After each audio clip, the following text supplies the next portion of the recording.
Gara-gara pamer makan babi, Lina Mukherjee dilaporkan polisi karena penistaan agama.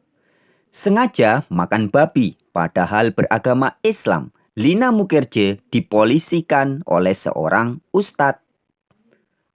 Richard Lee kembali dilaporkan atas dugaan penistaan agama. Buntut dari konten podcast bareng Arif Edison. Dalam Al-Quran dikatakan, apabila engkau mendengar, engkau mendengarkan, yakhuduna fi dinillah, menjelek-jelekan agama Tuhan, fa'arid anhum, berpaling balik badanlah kamu, tinggalkan mereka sampai mereka berbicara urusan yang lain. Berarti bukan lapor ke Bareskrim. Padahal di Al-Quran sendiri ada sungguh kafir yang mengatakan Tuhan itu satu atau tiga dalam tiga. Nah ini sebagai pendakwa itu boleh nggak menyampaikan ayat-ayat yang menyalahkan, tidak jelas-jelas menyalahkan pihak lain? Gitu.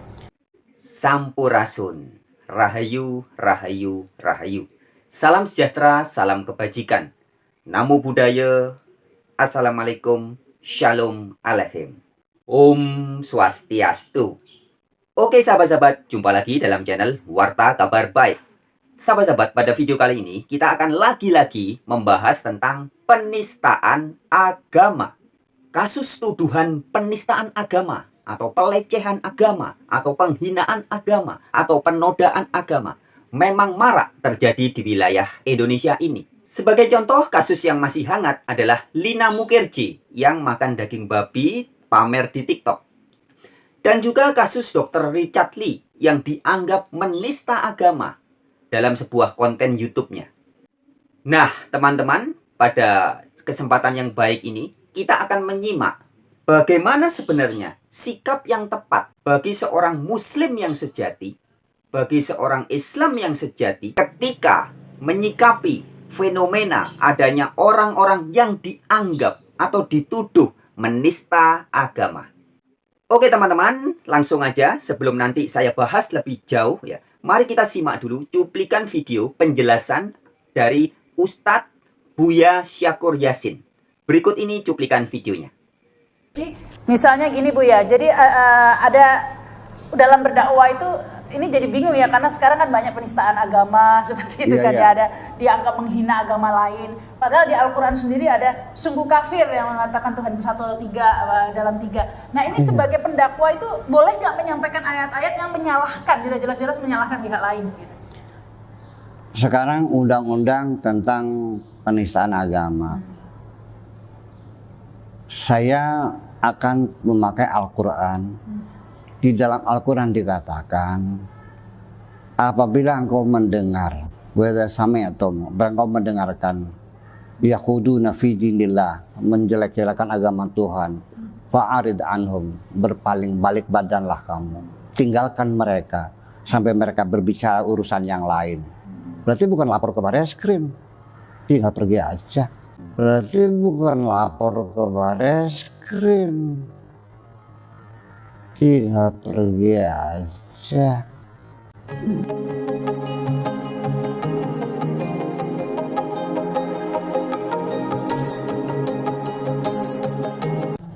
Kata Al-Quran suruh tinggal pergi, bukan dilaporkan Bareskrim. Jadi tidak perlu sebenarnya ya ada kece dan lain-lain itu yang menjelek-jelekan Nabi segala.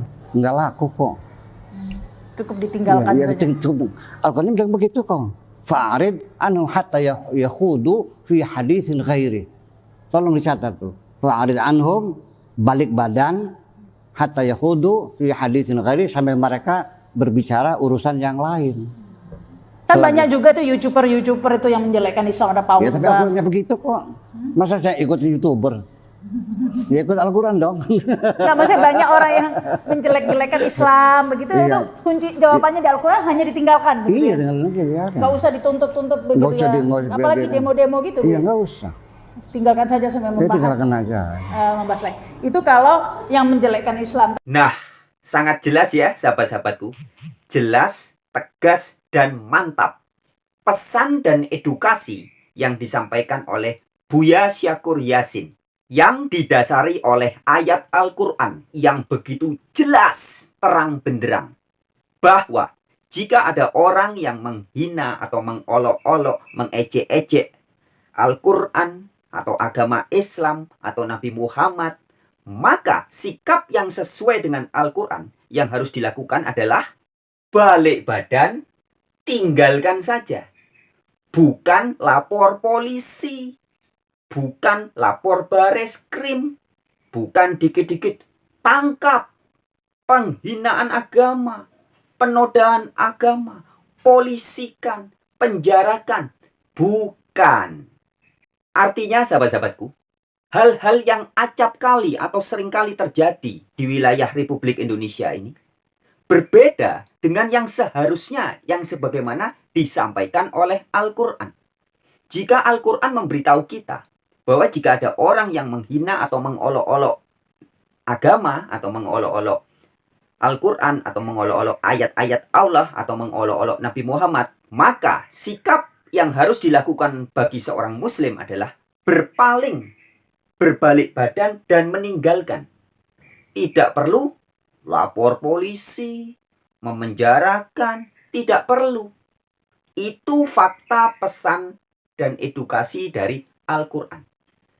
Tetapi faktanya hari ini dan beberapa waktu yang terdahulu, yang dilakukan bukan seperti itu. Banyak orang hari ini bukannya mentaati ayat-ayat Al-Quran, tapi malah lapor polisi, penjarakan. Sungguh, itu suatu sikap yang sama sekali tidak sesuai dengan Al-Quran. Tidak mencerminkan sikap muslim yang sejati. Tidak mengimplementasikan sikap seorang Islam yang hakiki. Itu yang pertama.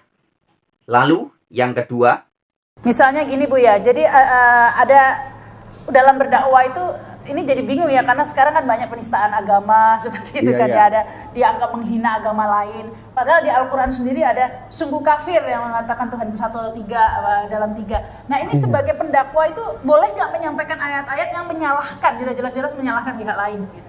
boleh tidak para pendakwa, oknum-oknum ustadz, ketika mendakwakan tentang Islam, kemudian menyalah-nyalahkan pihak lain? Boleh nggak? Ini pendapat saya pribadi ya. Untuk menyatakan kesalahan, itu sangat boleh. Tetapi harus dengan cara yang sangat sopan dan santun. Dan yang jelas tidak boleh melanggar ayat Al-Quran. Di dalam surat Al-An'am ayat 108, jelas dikatakan. Saya bacakan.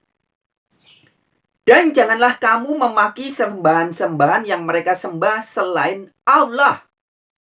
Karena mereka nanti akan memaki Allah dengan melampaui batas tanpa pengetahuan. Jadi surat Al-An'am ayat 108 ini begitu jelas terang benderang. Melarang siapapun orang yang mengaku-ngaku ikut Al-Quran supaya jangan menghina, mengejek, mengolok-olok atau memaki-maki sembahan agama lain. Jadi apakah ada agama yang mau nyembah batu, nyembah uang, nyembah manusia? Biarin aja. Nyatakan itu salah, iya. Tapi jangan diejek-ejek, jangan diolok-olok, jangan dihina-hina. Ini pesan Al-Quran. Al-An'am ayat 108. Dan jika ayat ini dilanggar, apa yang dikatakan? Perhatikan sekali lagi. Dan janganlah kamu memaki sembahan-sembahan yang mereka sembah selain Allah. Jadi kalau ada orang mau nyembah gunung, batu, manusia dan sebagainya, jangan dihina. Mengapa? Kenapa jangan dihina? Kenapa jangan diolok-olok? Kenapa jangan dimaki? Ini jawabannya. Perhatikan baik-baik. Karena mereka nanti akan memaki Allah dengan melampaui batas tanpa pengetahuan. Dan ini sudah terjadi, teman-teman. Beberapa tahun yang lalu ada Paul Zhang, ya, Joseph Paul Zhang, yang acap kali menghina, mengejek-ejek, mencaci maki, mengolok-olok Nabi Muhammad, mengolok-olok Allah, mengolok-olok Al-Quran. Sesungguhnya munculnya orang-orang seperti Joseph Paul Zhang ini adalah buah, ya, atau anak kandung dari oknum-oknum ustadz atau oknum-oknum penceramah yang mengatasnamakan Islam, tapi ketika memberitakan tentang ajaran Islam sembari mengolok-olok, mengejek-ejek sesembahan agama lain. Jadi ayat Al-Quran surat Al-An'am ayat 108 ini sudah begitu terang benderang memberitahu kita semua. Jangan, ya, saudara-saudari yang ngaku Islam terutama, yang ngaku Muslim, jangan pernah menghina, mengolok-olok, memaki, mencaci maki sembahan agama lain. Kalau sampai itu dilakukan, ya seperti misalkan Abdul Somad yang menghina salib, mengolok-olok salib, mengolok-olok haleluya, bilang di salib ada jin kafir, kemudian mengelek-elek haleluya, ya sambil mengolok-olok.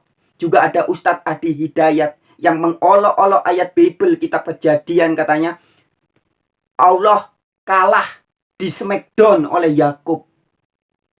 Contoh-contoh seperti ini, inilah yang bisa membuahkan atau melahirkan orang-orang yang di dalam surat Al-An'am dikatakan mereka nanti akan memaki Allah dengan melampaui batas tanpa pengetahuan.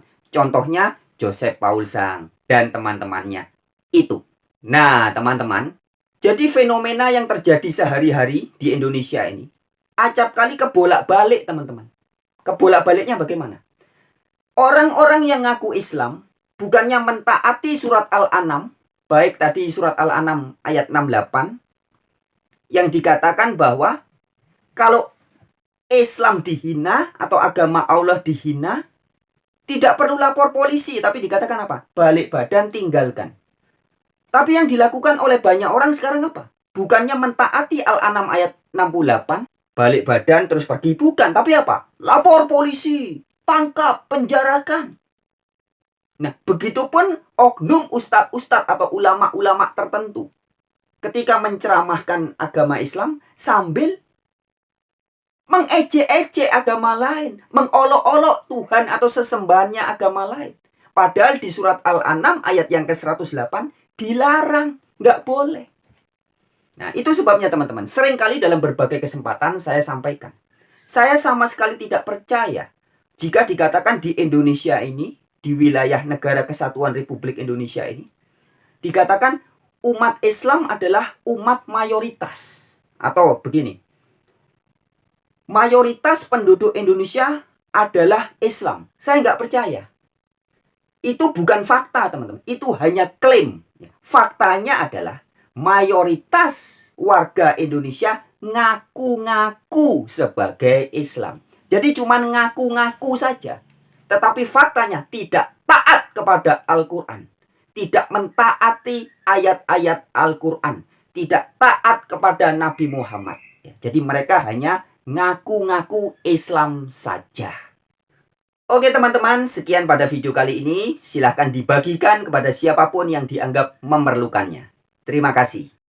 Om Santi Santi Santi. Rahayu, rahayu, rahayu. Namo Buddhaya, salam kebajikan, salam sejahtera. Sampurasun. Alaikum shalom. Wabillahi taufik walhidayah. Wassalamualaikum warahmatullahi wabarakatuh. Semangat.